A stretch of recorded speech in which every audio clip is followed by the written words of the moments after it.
to my home and joining me to learn how to install my newly purchased Ionizer.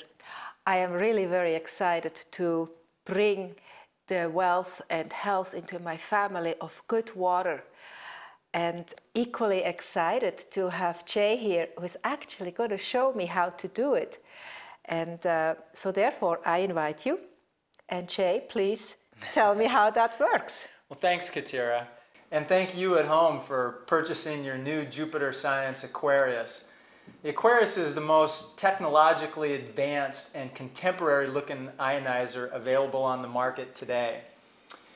Today the video will go over three things: how to install your new ionizer, how to use it, and how to maintain and protect your investment. The video is indexed into these three chapters so that in the future, if you want to watch one section, you don't have to watch the whole video again. So please watch the whole video.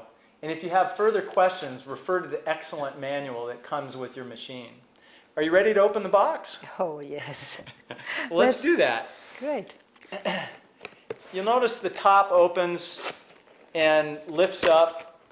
And the first thing you'll see is a styrofoam lid in the top. And Katira is going to remove that.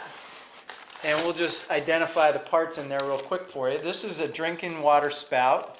Stainless steel. This is your reagent kit, which you'll use to test the pH in the water once it's running. Great. And this is the diverter bag, and we'll set this aside. The next thing she's pulling out is a bag with a lot of little goodies in it: a manual, a warranty card, a couple of hoses, 2 DVDs, including this one. I see. And we'll set that aside for now. And let's remove this. It's usually easier to have a friend help you. And she'll just grab that, and I'll pull the box down. And you'll notice that there's a plastic bag enclosing your ionizer. When you remove the plastic bag, it's not uncommon for there to be a fairly strong plastic smell. But don't be alarmed, that will eventually go away after just a short time.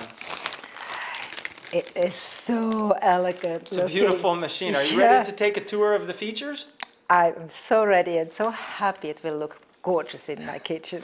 All right. While your new Aquarius is the most powerful and sophisticated ionizer available on the market today, the front control panel is elegant in its simplicity. There are only 2 features: the LCD control panel that has colored icons which will light up and tell you what your machine is doing when it's on. And they'll go out just like this when you're not using it. You'll use these 5 buttons to control the function of your machine. The top has 2 features as well. This is the drinking water port. Let's take a moment and install the drinking water spout. Begin by removing the black cap on the end of the port. Take your drinking water spout out of the plastic bag.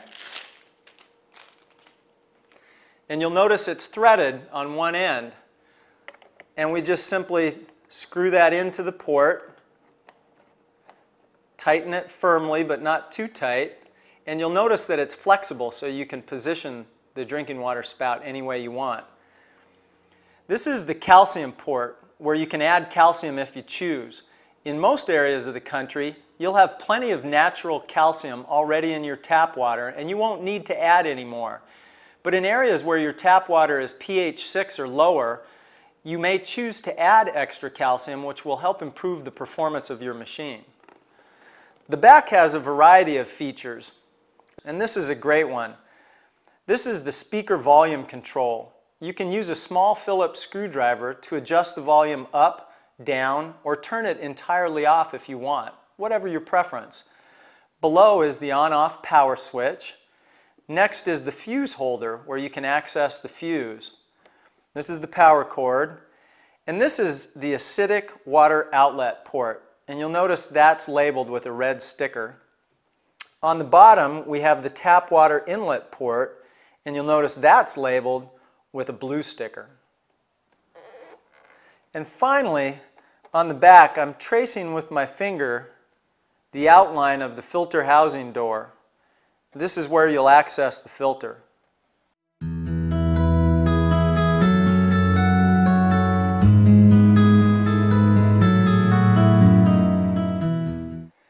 at the sink now where we're going to install the diverter to your tap.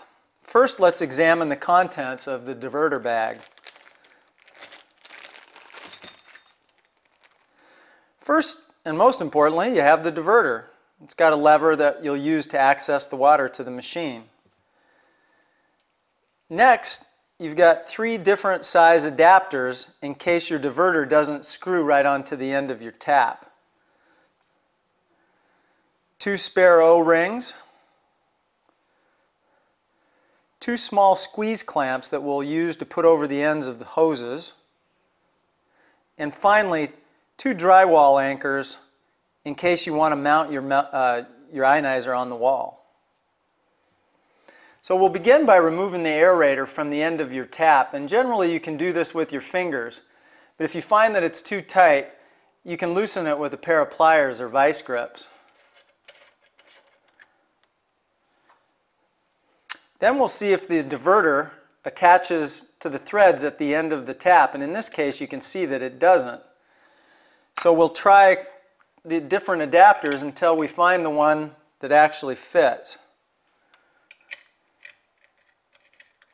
And then we'll screw that in, being careful not to over tighten it. Finger tight is usually good enough. And then we'll attach the adapter, the diverter, to the adapter. Again, tightening it firmly but not over tight. If you find that the adapters provided in the kit don't attach to your faucet, and that you have a specialized faucet, you can go to any good hardware store or plumbing supply store and find the proper adapter. If you find that your diverter leaks when you turn the water on to the machine, you can use white Teflon plumber's tape. 2 or 3 wraps around the male threads usually will cure any of the leaks. Now that we have the diverter attached to your tap, we'll install the hoses to your ionizer. We'll start by removing the 2 lengths of hoses out of the bag and the small inline pre-filter.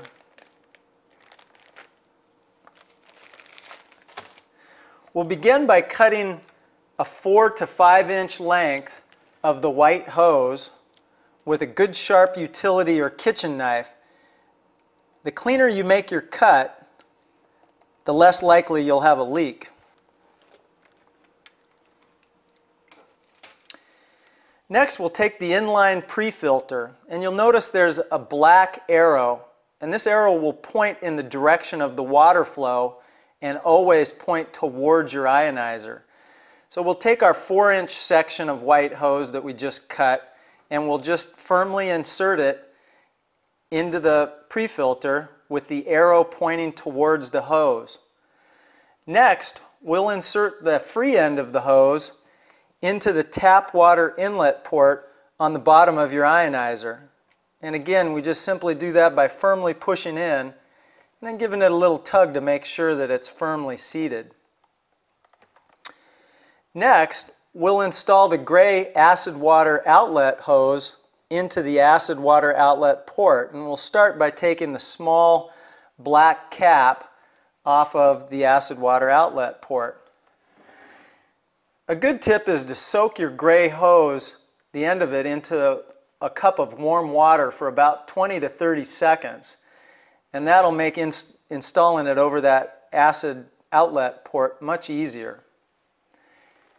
In the diverter bag there were 2 little squeeze clamps. You want to take one of the squeeze clamps after your hose has been soaked and insert it over the end of the gray hose, and the gray hose goes over the acid water outlet port.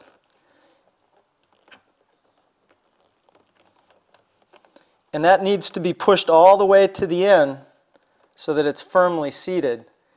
And then you simply position the little squeeze clamp, and you may need to use a pair of pliers or vice grips. Position that squeeze clamp right over the outlet port, just like that.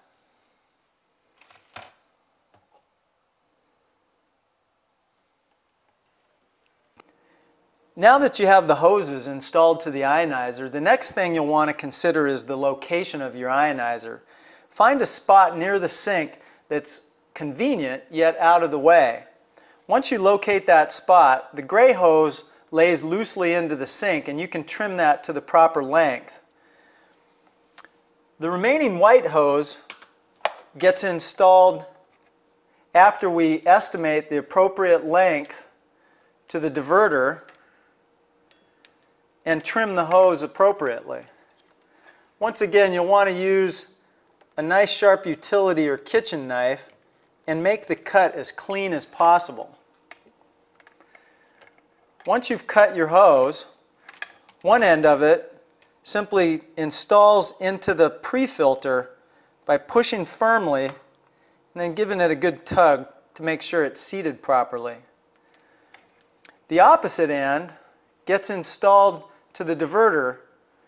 The first thing we'll do is remove the small compression nut on the back side of the diverter opposite your lever and install the compression nut over the end of the white hose. The white hose then is pushed onto the diverter, make sure it's on there good and firm, and the compression nut is screwed back into the diverter, again making sure that it's firm but not too tight. And finally, you can position the hose so that it's out of the way. Now that we have all the hoses attached and connected, the last thing we'll do in installing your ionizer is to plug it in and power it up. You'll notice the cord is a 3-prong grounded plug, and ideally you'll want to plug it directly into a 3-prong outlet, and that would be, in an ideal sense, a GFI outlet like you see here.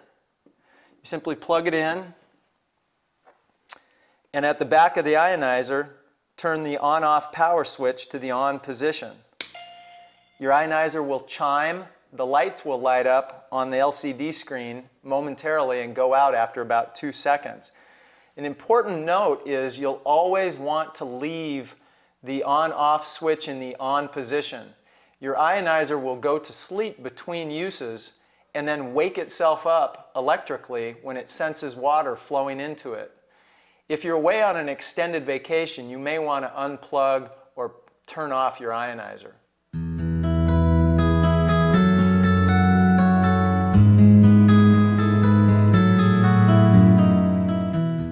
Now that we have your ionizer hooked up to the tap, let's learn how to use it.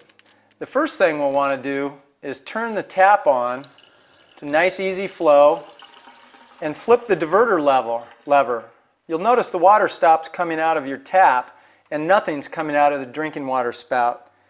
We'll depress the power button one time. You'll hear the chime and the type of water you have selected, and you'll notice the water coming out. When it first comes out, it will be discolored, charcoal to dark gray, and that's absolutely normal of granulated activated carbon filters. To select alkaline water, we'll simply depress the alkaline button once. Alkaline water selected. You'll hear the alkaline water voice confirmation, and you'll see the level of alkalinity here with the number 4. To move the level of alkalinity, just press the alkaline button until the desired level of alkalinity is achieved.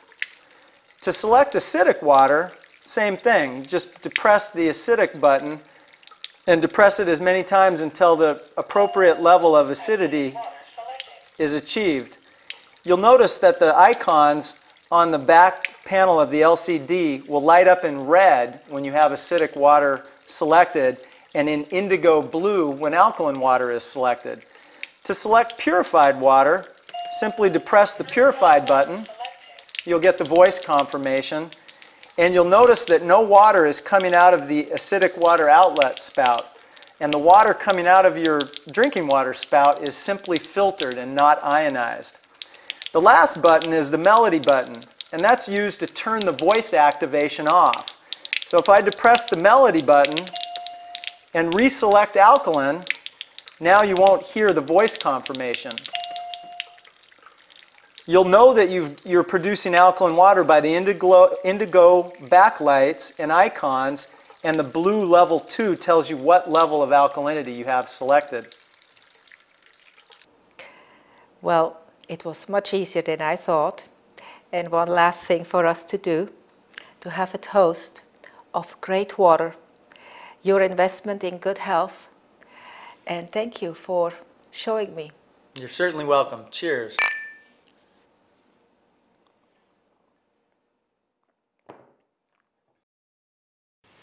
Now, Jay, I'm really curious how to use this. It looks very interesting with all the colors, and that's exciting. Yeah, that's the pH reagent test kit, which we'll use to test the pH and alkalinity in your water. I see. Shall we go show you how to use that? Yes. This is the reagent kit. Let's learn how to use it. First, we'll open up the kit and see what's inside. You've got your dropper bottle full of reagent drops. There's a spare fuse inside, and you want to put that somewhere safe where you'll be able to find it if you should need to replace your fuse. And finally, we have a pH color chart. Now, I want to note that you don't have to hit these numbers or these colors exactly, that they're just an approximate scale. So let's look at them individually, starting with the acid side. This is a 4, represented by this test tube down here, which you'd want to use for cleaning your face, your hair, for external purposes. Moving up the scale to slightly acidic with a 6 on the pH scale would be this test tube, which is a yellow.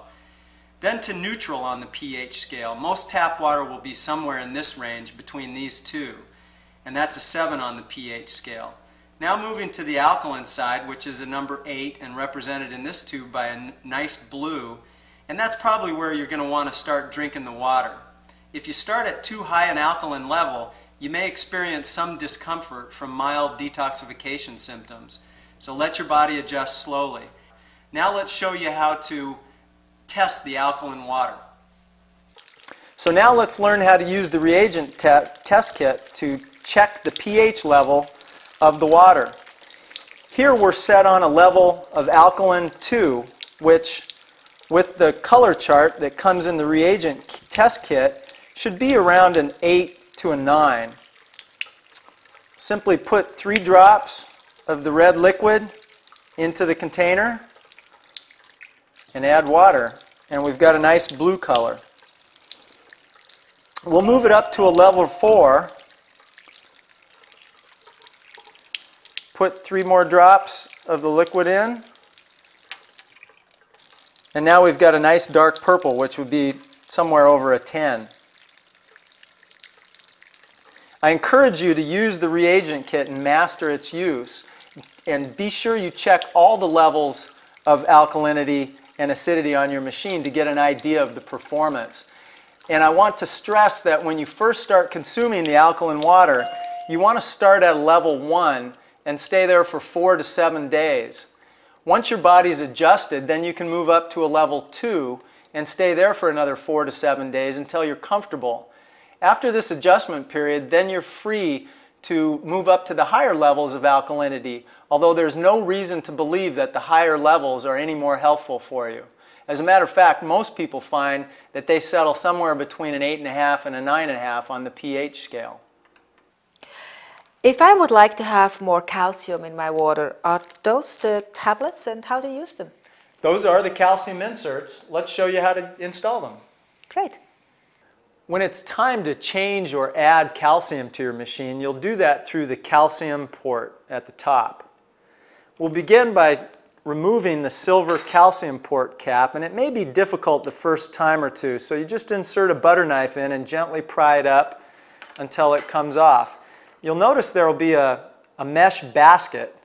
We'll simply just remove the old basket, take the cap, the plastic cap, off the new calcium basket, being careful not to spill it, and insert it by pushing firmly into the port and reinstalling it, making sure that you tighten the cap completely. Water will leak out if you don't. Now, I really like that water so much. When I travel, is there a way I can safely take that water with me and keep drinking alkaline water? Absolutely. Let me tell you about storing the water. Oh, that's very important. Thank you. There's no real magic to storing the water. There are just a few things that you'll want to consider. First, the healthful qualities of the water will last for a couple of days if stored properly. Storing the water properly means filling the container all the way to the top with little or no air contact and keeping the container cool, ideally in a refrigerator. As far as the container options, we have a variety of options ranging from the least desirable here to the most desirable here, and I'll run through each one of those now. Least desirable are the number 1 PET bottles, which are identified by a number 1 inside of a triangle on the bottom of the bottle, and these are like all the bottles you'll find in convenience stores. Better are the harder plastic bottles, like a sports bottle, which is generally a number 2 on the bottom, and better yet are the hard plastics like Lexan or polycarbonate. Lexan is a number 7 on the bottom, and polycarbonate will generally say that.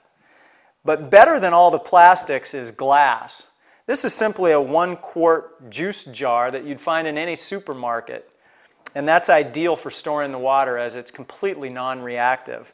But the best absolute way to get the most health value out of the water is to drink it straight from the glass.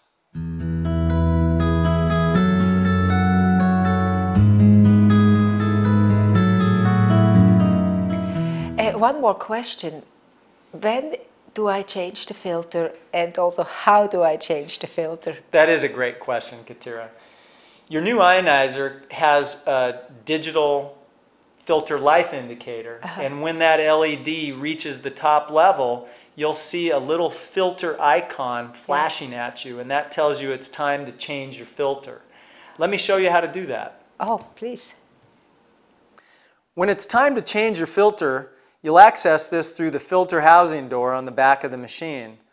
We'll begin by sliding the door up and lifting it out away from the machine. Inside you'll see the old filter, and this is held by a spring-loaded mechanism. So with the fingers on the top, we'll push down and pull the top out. This is the filter housing cup, and this will come off with the filter, and we'll save that to put on with the new filter. Your new filter will come in a plastic bag and have caps on either end, which we'll need to remove.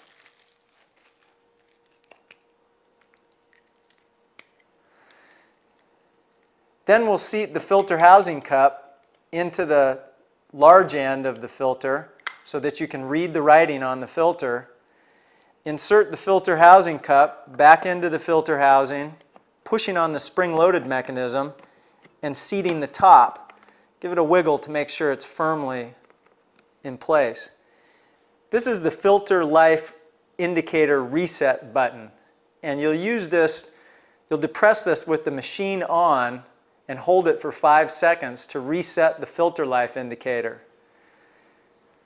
And finally, we'll replace the filter housing door by lining up the tabs into the slots and pushing it down.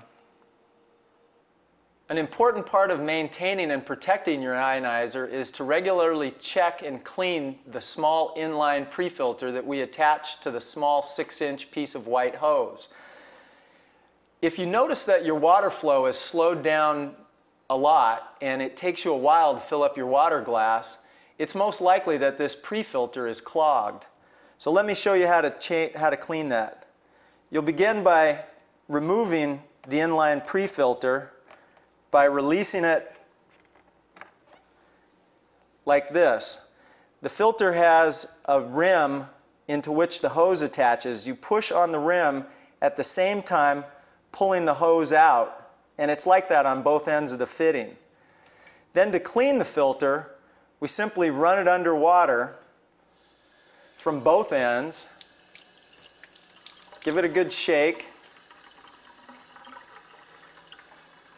look through the filter and make sure there's no particulate still in the filter. If there is, we might blow on the filter. Again from both ends. Re-rinse it to make sure there's nothing left in there. And then reinstall the filter the same way we installed it the first time.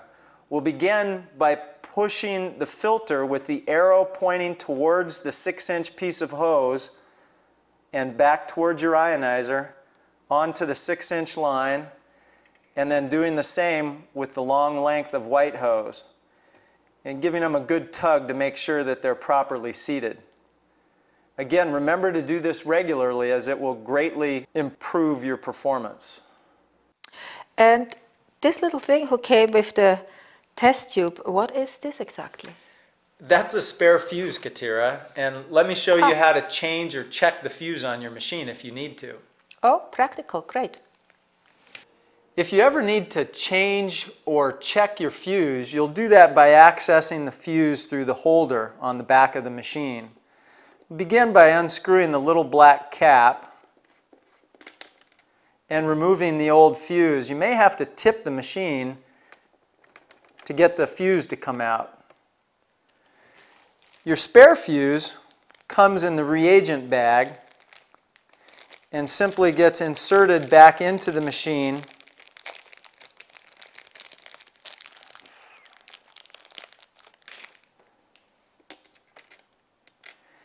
And the black cap rethreaded. Make sure it's on tight, but not too tight. There are just a few points I'd like to make in summary. Today we showed you how to do a direct installation to your tap. There are 2 alternate installation methods available. Please refer to your manual to find out more about these other installation methods. Secondly, refer to your manual if you have any other further questions. The manual is an excellent source of information both for troubleshooting, uses of the alkaline and acidic water, and any other information you may need or find useful. Thirdly, master and learn to use the pH reagent test kit. In various areas of the country, we have different types of tap water. Some areas have hard water, which is high in calcium and alkaline mineralization, and some are soft, which are very low in those types of minerals. And this affects the performance of your ionizer dramatically. So learn to use that test kit and calibrate the level of pH that you're drinking.